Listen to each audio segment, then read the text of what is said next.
mà lúc nào ơi chỗ sao mà chờ nhớ mà mô hẹn miệng chào nó người hay mà ra bơi hay mà ra bơi hay vô mà sạc cắt hay vô mà sạc cắt có mà mày mi cha nó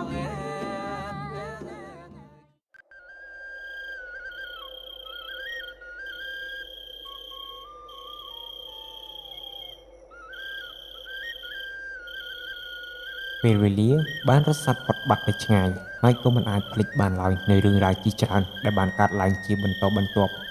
នាកំឡុងពេល24ឆ្នាំមុនបើរត់ចាប់ពីឆ្នាំ2007ថយក្រោយសំឡេងសម្រែកស្រែកយំសុំជំនួយឡើងរងំពេញនាទីស្ថានភូមិពន្លឺភ្លើងឆេះផ្ទះឡើងសន្ធោសន្ធៅមើលទៅគួរឲ្យសង្វេគជាពន់ពេកបើក្រឡេកមើលទៅខាងស្ដាំដៃវិញគឺពោពេញទៅដោយទុក្ខសោកនៃការបាត់បង់ជីវិតរបស់អ្នកស្រុកសឹងតែគ្មាននរណាម្នាក់មានជីវិតអាចរស់បន្តបានសកម្មភាពដ៏សែនឃោរឃៅរបស់ពួកចៅទាំងនោះក៏បានដិតដាមជាប់នឹងកែវភ្នែកក្មេងប្រុសម្នាក់ដែលកំពុងតែដេកនៅលើអង្រឹងមួយដែលកំពុងយល់យោគទៅនឹងសសរផ្ទះដែលកំពុងតែបើកភ្នែកឡង់មើលទៅក្រុមពួកចៅនោះកំពុងតែហូតដាវឡើងសស្ញាច់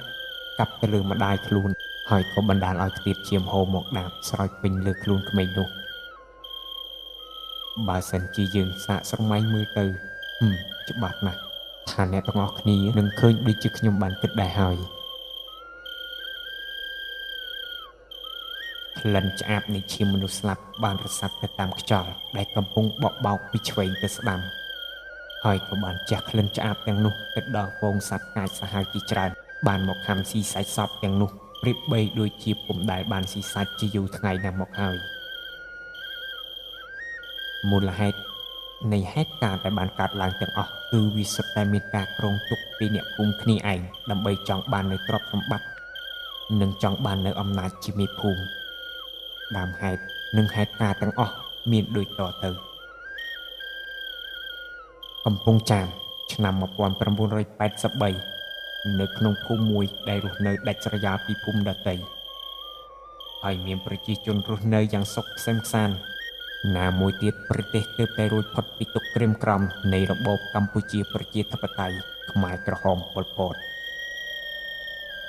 សម្លេងរទេះគោបានបោះចេញពីភូមិជាជួរប្រហែលជា10រទេះគោសម្ដៅទៅកាន់ភ្នំមួយដែលរត់ចាប់ពីភូមិទៅប្រហែលជា40គីឡូម៉ែត្រអ្នកដែលកំពុងធ្វើដំណើរទៀតសោតនោះគឺសុទ្ធតែជាមនុស្សប្រុសមើលទៅមានកម្លាំងមាំមួនអាចធន់នឹងការងារឡើងភ្នំបានរីឯចាស់និងស្ត្រីផ្សេងទៀតទុកឲ្យនៅចាំភូមិនិងមើលការខុសត្រូវក្នុងផ្ទះជាដើមនាចំនួននោះទៀតសោតការរស់នៅរបស់អ្នកភូមិគឺពឹងផ្អែកទៅលើការបរបាញ់សត្វរកឃ្មុំកាប់វល្លិជាដើមបើបែរមកមើលការធ្វើស្រែចម្ការដូចជាពុំសូវទទួលបានចំណូលមកកាក់កបក្រៅពីការឡើងភ្នំនោះទេបើចំពោះការទិញដូរទៀតសោតពុំមានប្រាក់កាក់សម្រាប់ការចាយវាយនោះឡើយគឺពួកគាត់យកវត្ថុឬបន្លែបង្ការស្រូវអង្ករសម្រាប់ដោះដូរដូចជាសម្លៀកបំពាក់ឆ្នាំងចានឬវត្ថុប្រើប្រាស់ចាំបាច់ជាច្រើនទៀតដែលរៀបរាប់ទៅពុំអស់ចំណូលសន្សំអាប់បានធ្លាក់ចុះមកឡើងស្រអាប់នាពេលព្រឹកព្រលឹមស្រាងនាវាស្រែដ៏សែនខៀវស្រងាត់នៅខាងត្បូងអូដែលមានទឹកហូររិចបានពន្លិចនៅកូនត្រីក្រឹមជាច្រើនដែលកំពុងតែហែលបញ្ច្រាស់ទឹកជាហ្វូងនៅម្ដុំគល់ស្មៅដែលដុះនៅជាប់នឹងគល់លាវាដែលទន្ទូមេឃទៅត្រើយមកខាងអូ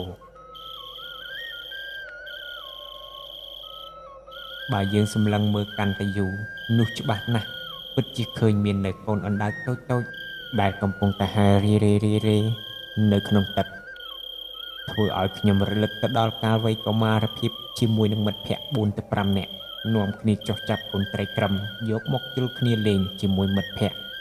សង្ឃថាពេលខ្លះត្រូវរំពាត់យាយដោយមិនលុះមួយពេលណាឡើយហើយអ្នកទាំងអស់គ្នាធ្លាប់ត្រូវយាយវាយដោយសារត្រីក្រឹមដែរឬទេសូមខមមិនប្រាប់ admin ផងណាស សូរសៀងសំនៀងទឹកហូរបូករួមជាមួយនឹងពេលព្រឹកដ៏សែនត្រកាលបណ្ដាលឲ្យក្មេងៗជិះច្រើនមករត់លេងនៅតាមដងផ្លូវលំដែលចូលទៅក្នុងភូមិហើយនៅក្នុងចំណោមក្មេងទាំងអស់នោះក៏មានខ្ញុំម្នាក់ដែរគឺកំពុងតែនិយាយឲ្យអ្នកទាំងអស់គ្នាស្ដាប់នឹងហើយខ្យល់បក់មករវិចរវិចលិចនៅក្លិនម្អមផ្កាស្រូវផ្កាកោផ្កាស្ដៅបានជះក្លិនក្រអូបលាយឡំគ្នាសឹងថាពុំអាចស្រង់ក្លិនមួយណាបាននោះទេសត្វកុកក្រសាបានហើរត្រៀបត្រាឡើងសូរក្បោះពេញផ្ទៃមេឃដែលកំពុងត្រូវពន្លឺព្រះអាទិត្យរះចេញពីកំពូលភ្នំដែលមានពណ៌ក្រហមច្រាលចាំងចូលត្រូវនឹងទឹកសន្សើមដែលដក់នៅលើស្លឹកស្រូវដែលកំពុងចេញផ្កានោះបើក្រឡេកមកមើលទៅក្នុងទឹកស្រែវិញគឺឃើញមានកូនក្តាមតូចៗកំពុងតែរៀបបំរុងថានឹងកាត់ពុំស្រូវនៅក្បែរភ្លឺស្រែដែលមានម្អមកំពុងតែដោះបែកមែកចេញផ្កាមកឡើងក្រអូបបូករួមជាមួយខ្យងស្រែកំពុងតែវាកើមនៅក្នុងទឹកគឺថានឹករលឹកទៅនឹងសម្លម្ជូរត្រកួនបងម្អមក្តាមខ្យងហត់ឡើងហៀសម្បោក៏ខ្លាក់ពេលខ្លះយកដៃវាខ្វាប់ចាប់កាន់ស្លាបព្រាមកហត់ម្ដងទៀតដោយពុំមានការខ្មាស់អៀន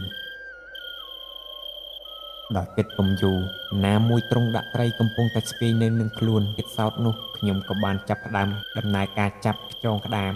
មកដាក់ក្នុងទ្រុងត្រីដែលបានបើកមាត់ស្រាប់នោះលុះចាប់បានបន្តិចខ្ញុំក៏បានយកដៃក្តិចដើមអមបាន 4-10 ដើមហើយក៏បានបន្តដំណើរទៅស្រែខាងមុខដើម្បីលើកកូនទ្រូដែលបានដាក់តាំងពីយប់នោះក្រែងបានត្រី 3-4 ដប់យកមកផ្សាយផ្សំជាមួយនឹងក្តាមខ្យងដែលបានចាប់គ្នាពេលអំបញ្ញមិញនេះដើមបណ្ដាលហួចបណ្ដាលបូករួមជាមួយនឹងដើមកន្ត្រៃមកជាប់ជាមួយនឹងជើងខោទៀតនោះសឹងថាបើតាមចិត្តខឹងស្រាត់ហៅចោលដើរខ្លួនទៅទីតើលុះដើរបានបន្តិចខ្ញុំក៏បានមកដល់ស្រែដែលខ្ញុំបានដាក់ទ្រូនោះឈប់សិនបញ្ជាក់ស្រែដែលខ្ញុំបានដាក់នោះពុំមែនជាស្រែខ្ញុំទេគឺជាស្រែរបស់តាពុយជាប្រធានភូមិចាស់ដែលជាភូមិខ្ញុំរស់នៅនោះដោយមើលទៅស្រែរបស់គាត់គឺថាសម្បូរណាស់កូនត្រីតូចៗដែលនៅក្នុងស្រែហើយមួយទៀតគាត់ក៏ជាអ្នកមានទ្រព្យសម្បត្តិច្រើនគួរសមដែរបើនិយាយឲ្យយល់សេចក្តីទៅគឺគាត់ជាមនុស្សឆ្អឹងអណ្ដែតដែលរើសបានកំណត់គេកប់ទុកចោលកាលពីសម័យសង្គមមកម្លេះក្រោយពីបានមកដល់ហើយខ្ញុំក៏បានលើកទ្រូនោះមកមើលអាយ៉ាមានទាំងកូនត្រីកូនកំពឹសកូនអន្ទង់វែងខ្លីមើលចាត់ចែងលោកដីយ៉ាងណាឲ្យសោះខ្លះទុកនៅល្ងាចខ្លះប្រែងបានប្រហើស្លឹកបាសច្បាស់ណាស់ថាបាយមិនឲ្យសល់ពីឆ្នាំងពុំខានបន្ទាប់ពីបានលើកទ្រូរួចមកខ្ញុំក៏បានធ្វើដំណើរកាត់ស្រែពូក្តាំងហើយក៏សម្ដៅទៅមើលស្រែរបស់ខ្ញុំតែនៅខាងមុខស្រែរបស់ពូក្តាំងមិនក្រោម18ស្រែទេបើសិនជាយើងរាប់ចាប់ពីកន្លែងដែលខ្ញុំឈរនេះទៅដើមត្នោតដុះជីជួនាតាមដងភ្លឺស្រែក្បែរប្រឡាយទឹកសន្ធឹកផ្លែត្នោតទុំជ្រុះមកចូលទៅក្នុងស្រែដែលលាន់ឮស្នូរខ្ពកឡើងបែកទឹកចាយដោយពាក្យចាស់លោកពលថាកូនអើយកុំឆោតបើចង់បានត្នោតដាំដោយគៀនកោះជាជួររបងឲ្យមានចន្លោះដាំជារបស់តកូនតចៅនិយាយមកធ្វើដូចជាខ្លួនឯងហ្នឹងដែលចូលសាលាអញ្ចឹងអូមែននិយាយរឿងសាលាភ្លេចឲ្យឈឹងថាថ្ងៃនេះផ្ទះតាប៉ោជីប៉ាន់មានបង្រៀនក្មេងៗមើលប្រញាប់នឹងអាចទៅរៀនផងក្រែងលោម៉ែវាយទៀតដើរផងរត់ផងបណ្ដាលឲ្យជើងរបស់ខ្ញុំបានក្រឡាច់នឹងរអិលធ្លាក់ចូលទៅក្នុងទឹកស្រែហើយក៏បណ្ដាលឲ្យមុតនឹងបន្លាធៀងថ្នោតដាច់រហែកកែងជើងហោឈាមមកសឹងថារកអ្វីមកទប់ឈាមនោះពុំបានបន្ទាប់មកខ្ញុំក៏បានឮចាស់គាត់និយាយថាទៅពេលណាដែលយើងមុតនឹងអ្វីមួយឲ្យយើងយកទឹកនោមទៅស្រោចពីលើហើយទំពាស្លឹកកន្ទ្រៀងខែតយកមកបិទដើម្បីខាត់ឈាមកុំឲ្យហូរជាបណ្ដោះអាសន្នដោយពុំគិតយូរខ្ញុំក៏បានធ្វើដោយចាស់គាត់បាននិយាយប្រាប់ហើយដោយនៅក្បែរខ្លួនមានឃើញដើមកន្ទ្រៀងខែតទៀតផងនោះខ្ញុំក៏បានងើបហើយហែកយកក្រណាត់ជើងខោរបស់ខ្ញុំដែលមានសភាពរៀងដាច់តិចសម្រាប់ចិត្តយកមករុំរបួសជាបណ្ដោះអាសន្នសិនតម្រាំទៅដល់ផ្ទះឲ្យលោកយាយគាត់បិទថ្នាំឲ្យមានអីផ្សារដែរតាស្មានតាវាមិនឈឺ ក្រោយពីបានរំរបួសរួចមកខ្ញុំក៏បានងើបដើរទៅកាន់ផ្ទះដោយពុំសំដៅទៅស្រែទៀតនោះទេខ្ញុំក៏បានយកដៃច្រត់ទៅនឹងភ្លឺស្រែដើម្បីយកកម្លាំងក្រោកដើរទៅមុខបន្តិចម្ដងដោយជើងម្ខាងអូសជាមួយនឹងភ្លឺស្រែព្រោះអីកម្រើកពុំបាននោះទេដោយស្នាមរបួសវាមុតជ្រៅខ្លាំងជើងម្ខាងអូសនឹងភ្លឺស្រែនិយាយមើលទៅនឹងជើងនឹងវាដាច់ហើយតើថ្ងៃនេះខ្ញុំសើចអីបានជាមុតជើងបែបនេះឬមួយមកពីកម្ពុជាដែលខ្ញុំលួចដាក់ទ្រូនៅដីស្រែតាពុយទេដឹងនេះច្បាស់ណាស់ថាកម្ពុជាវាមិនមែនថ្ងៃក្រោយឲ្យរៀងកុំចេះតែលួចទ្រូនៅដីស្រែទេផ្ដេសផ្ដាស់សង្ស័យតែហ្វេនអ្នកស្ដាប់បែរជាដូចអេដមីនដែរមើលទៅបន្ទាប់ពីបានដើរមួយស្របក់មកខ្ញុំក៏បានមកដល់ខាងក្រោយភូមិនិយាយឲ្យចំទៅខាងក្រោយផ្ទះរបស់ខ្ញុំតែម្ដងដោយនៅខាងក្រោយផ្ទះទៀតសោតគឺមានសិតតែដើមឫស្សីដែលដុះជាប់នឹងមាត់អូរដែលមានប្រវែងប្រហែលជា2ម៉ែត្រពីកន្លែងដែលខ្ញុំឈរបើយើងមើលទៅក្នុងអូរនោះទៀតសោតគឺមានឃើញនៅស្ពានឈើមួយដែលគេកល់ជាមួយនឹងដុំថ្មមួយដុំសងខាងសម្រាប់ធ្វើដំណើរឆ្លងកាត់ដើម្បីទៅកាន់ស្រែដែលនៅខាងក្រោយភូមិរីឯខាងឆ្វេងដៃទៀតសោតមានដើមអំពិលពីរដើមដែលដុះនៅអមសងខាងអូរសំឡេងសម្រែកស្រែកដេញមាន់ដេញទាដែលនៅខាងក្រោមផ្ទះរបស់ខ្ញុំបានបន្ទោសំឡេងឡើងមកថាយីអាសត្វមាន់នេះដូចជាខ្វះកន្លែងជុះណាស់ទៅបានមកជុះក្រោមផ្ទះហ្នឹងអញទើបតែបោះឲ្យមិញយីពួកអាសត្វអស់នេះយាយអើយយាយមកយកចៅផងចៅនៅក្រោយផ្ទះចៅដើរទៅពំរួចនោះទេហើយចុះអាណាហ្នឹងស្រែកមកពីក្រោយផ្ទះសំឡេងដូចជាអាក្តាមហ៎យាយមើលមិនឃើញទេចៅហើយឯងនៅឈរធ្វើអីមិនមិនដើរចូលផ្ទះមកបាទយាយ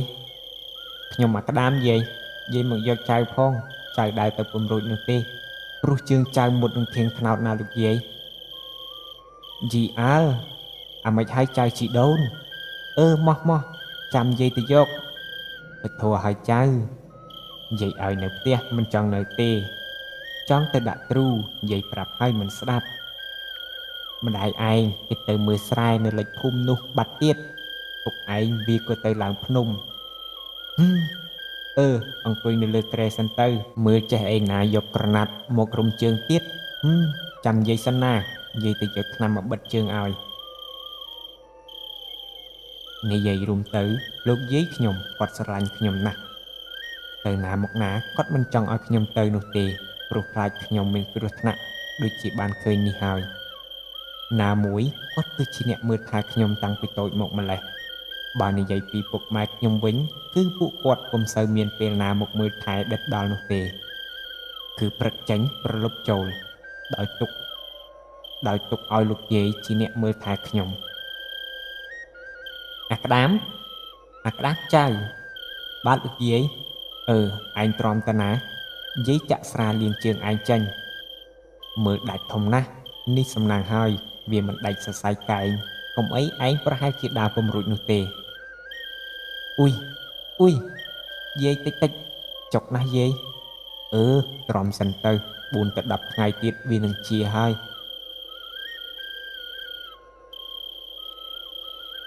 ទិដ្ឋភាពនៅក្នុងភូមិស្រុកមើលទៅស្ងាត់ឲ្យជ្រងំដោយនៅសល់តែចាស់គាត់នៅចាំផ្ទះឲ្យឆ្លៀតពេលទំនេរអង្គុយវិញជក់ខ្សែគោខ្សែក្របីទ្រង់ទ្រូបង្គីល្អីនិងវត្ថុប្រើប្រាស់ជាច្រើនទៀតដែលរៀបរាប់ទៅពុំអស់ហើយណាមួយទៀតក្មេងៗក៏ប្រហែលជាទៅរៀនសូត្រនៅឯផ្ទះតាប៉ោកជាប៉ាន់អស់ហើយបានជាពុំឃើញមករត់លេងសោះបើនិយាយពីតាប៉ោកជាប៉ាន់វិញគាត់គឺជាចាស់ទុំដែលមានចិត្តល្អជួយបង្រៀនអក្សរទៅដល់ក្មេងៗដែលចង់ចេះហើយពុំដែលចង់បានអ្វីពីពួកគេឡើយកំពុងតែរៀបប្រាស់ខ្លួនដេញនៅលើគ្រែស្រាប់តែលោកយាយរបស់ខ្ញុំគាត់ក៏បានស្រែកហៅខ្ញុំហើយក៏បាននិយាយថាអាក្តាមចៅមកឆៃបាយសិនទៅយាយបានស្លោឆ្អិនអស់ហើយមើលបាយសិនទៅមុននឹងប្រាស់ដេកសម្លម្ជូរត្រកួនកូនត្រីក្តាមខ្យងដែលខ្ញុំចាប់ពីព្រឹកមក មើលទៅទំនងជាឆ្ងាញ់ណាស់តែយ៉ាងណាក៏ពុំហ៊ានលោកនឹងហូបមុនមនុស្សចាស់នោះទេព្រោះវាមានទម្លាប់មិនល្អអាយ៉ាជូរស្រស់ឆ្ងាញ់មិនចាញ់មកហូបនៅផ្សារប៉ុន្មានទេលោកមួយស្លាបព្រាហើយក៏លោកយកមួយស្លាបព្រាទៀតក៏បានដោយមកក្តាមជាមួយដៃរបស់ខ្ញុំក៏បានពួយកាច់ដង្កៀបយកមកខំលឺសូឡាគ្រូបភ្លាមនោះយាយរបស់ខ្ញុំក៏បានសើចហើយក៏និយាយថាចៅឆៃតាមស្រួលទៅហើយឆៃឲ្យច្រើនទៅយាយឈប់ហើយហាមិនក៏ឈប់លឿនម៉េះយាយមនុស្សចាស់ឆៃឯណាបានច្រើននោះមើលឆៃរួចរាល់ហើយយាយណាយាយឡើងទៅលើផ្ទះហើយបន្ទាប់ពីគាត់ឡើងទៅលើផ្ទះហើយនៅឡើយតែខ្ញុំក៏មិនបន្ធូរដៃមើលចាត់ចែងលោកលីយកខ្យងដែលនៅនឹងដៃបឺតសង្ខាចង់ជ្រុះភ្នែកមកហើយព្រោះថាភ្លេចមើលគូតខ្យងដែលមិនទាន់បានខំបំបែកដល់កហើយអាក្តាមឯនេះសំជាក្តាមមែនហ៎ពេលវេលាបានដើរទៅមុខជាបន្តបន្ទាប់ក៏បានរំលងអស់រយៈពេល5ម៉ោងបន្ទាប់ពីបានហូបបាយថ្ងៃត្រង់រួចមកសំឡេងឆ្កែលូឮសូរឡើងរងំនៅចុងភូមិពន្លឺភ្លើងគប់ដែលអ្នកភូមិបានដុតបំភ្លឺចំពីមុខផ្ទះជាហូរហែក៏បានបង្កើតទៅជាពន្លឺមួយដ៏សែនស្រស់ស្អាតនារាត្រីដ៏សែនមនោរម្យបើមើលទៅកាន់ផ្ទះតកៅនៅខាងមុខផ្ទះរបស់ខ្ញុំវិញមានឃើញក្មេងៗជាច្រើនដែលកំពុងអង្គុយជាជួរនៅចំហៀងម្ខាងនៃភ្នក់ភ្លើងដោយអង្គុយចាំស្ដាប់គាត់និយាយរឿងនិទានដោយមិនបង្អង់យូរខ្ញុំក៏បានដើរទៅកាន់ផ្ទះតកៅដោយតិចដើម្បីស្ដាប់គាត់និទានរឿងហើយមួយទៀត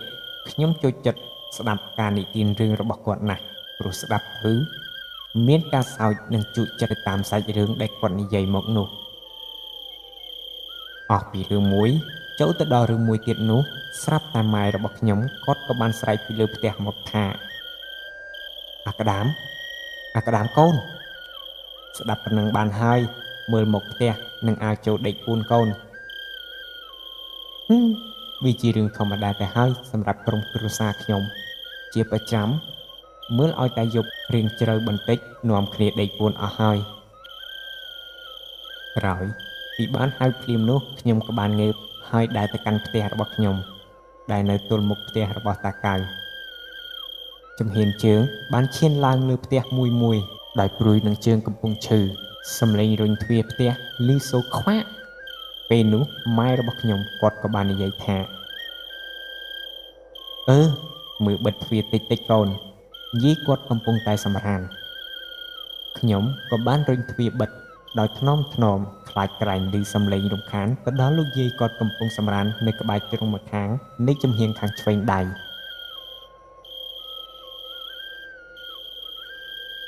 យប់យន់សូន្យស្ងាត់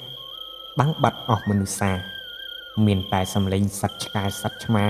ដែលកំពុងតែព្រុសពីដើមភូមិដល់ចុងភូមិខ្យល់បានបក់បោកមកល្វើយចេះចូលតាមមាត់បង្អួចធ្វើឲ្យត្រជាក់ដល់ឆ្អឹងខ្នងយូរម្ដងបានឮសំឡេងផ្គរលាន់ឡើងកក្រឹកបាត់តាមស្ដាប់មើលទៅប្រហែលជាមេឃជិតភ្លៀងហើយខណៈពេលកំពុងតែស្លងអារម្មណ៍ទៅនឹងសំឡេងផ្គរទៀតសោតស្រាប់តែសំឡេងសម្រែកស្រែកចេញមកពីចុងភូមិមកឮថាចៅត្រដោកត្រដួសបានគោះឡើងឮរំពងពេញភូមិហើយក៏បណ្ដាលឲ្យម្ដាយ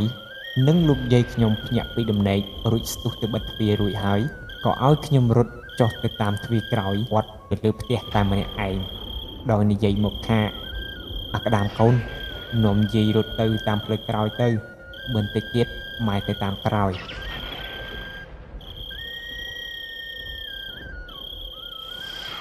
បន្ទាប់ពីបានឮគាត់និយាយហើយខ្ញុំគិតថាខ្ញុំនឹងនៅជាមួយគាត់ដែរតែគាត់មិនឲ្យខ្ញុំនៅហើយគាត់សម្រេចចិត្តចុះរត់ទៅជាមួយលោកយាយដោយបណ្ដោយឲ្យគាត់នៅម្នាក់ឯងការរត់ទៀតសោតនោះមិនមែនធម្មតានោះទេវាពិបាកដោយសារតែការពីព្រឹកខ្ញុំបានមុតជើងនឹងធៀងថ្នោតហើយក៏បណ្ដាលឲ្យធ្វើដំណើរវារៀងពិបាកម្ល៉េះហើយខ្ញុំនិងលោកយាយក៏សម្រេចចិត្តថានឹងអង្គុយពួរនៅខាងក្រោយផ្ទះជាកន្លែងដាក់ចម្អើងណាមួយក៏នៅចាំម៉ែគាត់មកផង ពន្លឺភ្លើងឆេះផ្ទះឡើងសន្ធោសន្ធៅនៅត្រង់ផ្ទះពូសៅសំឡេងសម្រែកមកយ៉ាងខ្លាំងដោយសំអង្វរទុកនៅអាយុជីវិតត្បិតកូននៅតូចតែវាក៏បានហួសពេលទៅហើយក៏ដោយសារពួកចៅទាំងនោះបានសម្លាប់ម្ដាយកូននោះបាត់ទៅហើយក៏បន្សល់នៅក្មេងតូចមួយដែលកំពុងដេកនៅក្នុងអង្រឹងឈប់សិនមើលទៅមុខម្ដាយនិងកូននោះដូចជាប្រពន្ធពូសៅពិតមែនហើយគឺជាគាត់មែនគួរឲ្យអាសូរណាស់ព្រោះអីពូសៅមិននៅគាត់បានទៅឡើងភ្នំជាមួយនឹងពុកខ្ញុំបាត់តាំងពីព្រឹកម្លេះតើគាត់ដឹងគាត់ពិបាកចិត្តមិនដេចទៅហើយណាមួយទៀតនៅក្នុងភូមិគឺគ្មានមនុស្សមានកម្លាំងសម្រាប់តតាំងជាមួយពួកចៅនោះឡើយគឺនៅសល់តែក្មេងចាស់ដែលមានអាយុ60ទៅ70ឆ្នាំតែប៉ុណ្ណោះហើយក្មេងៗទៀតសោតគឺមានត្រឹមតែអាយុ10ទៅ14ឆ្នាំតើមានកម្លាំងឯណាទៅតតាំងជាមួយក្រុមចៅទាំងនោះក្រោយពីបាននិយាយចប់ភ្លាមស្រាប់តែមានក្រុមចៅមួយក្រុមបានមកសម្រុកចូលផ្ទះរបស់ខ្ញុំហើយអ្វីដែលខ្ញុំបានឃើញនោះគឺមេចៅមុខដូចជាពូមឿនជាអ្នកធ្វើការនៅផ្ទះតាពុយដែលជាមេភូមិចាស់ហើយមួយទៀតគាត់ក៏ធ្លាប់មានចំនួនជាមួយតាពុយពីរឿងតែងតាំងជាមេភូមិដោយតាពុយបានលើកពូណាងជាមេភូមិដែលជាកូនក្មួយរបស់ឪពុកខ្ញុំដោយពូមឿនជាអ្នកធ្វើការជាយូរជាមួយតាពុយរាប់ឆ្នាំហើយមិនលើកគាត់ធ្វើជាមេភូមិនោះទើបគាត់មានចំនួនបណ្ដាលឲ្យគាត់ចេញពីភូមិអស់រយៈពេល2ឆ្នាំបន្ទាប់ពីបាននិយាយរួចខ្ញុំក៏បាននឹកឃើញម៉ែមែនហើយ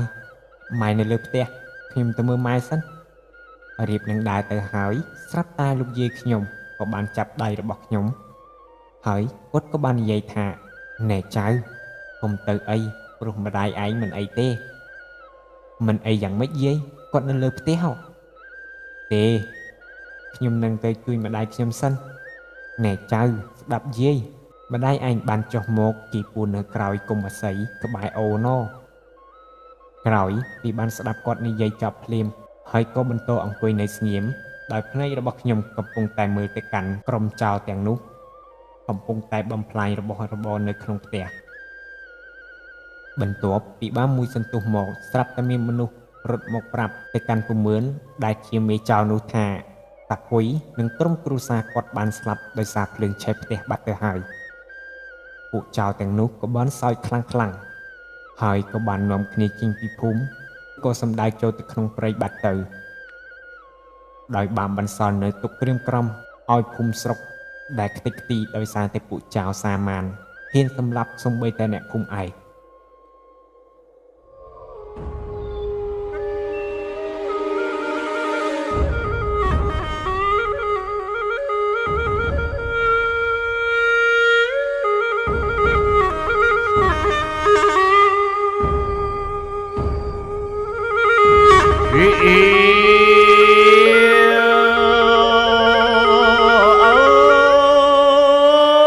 ទើបអញ្ជើញគ្រូតូចគ្រូធំមកគ្រួងគ្រូធំយាងចង់មកយាងចង់ពេលលើកំពូលភ្នំគ្រូអើយសន្ធិដ្ឋណាយឲ្យឆាប់ណាង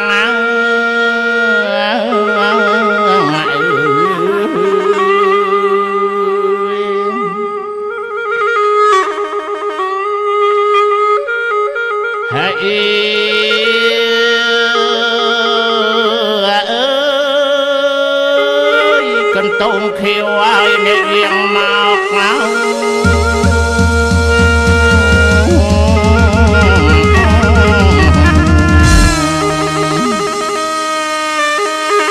ឃើញមកលុបម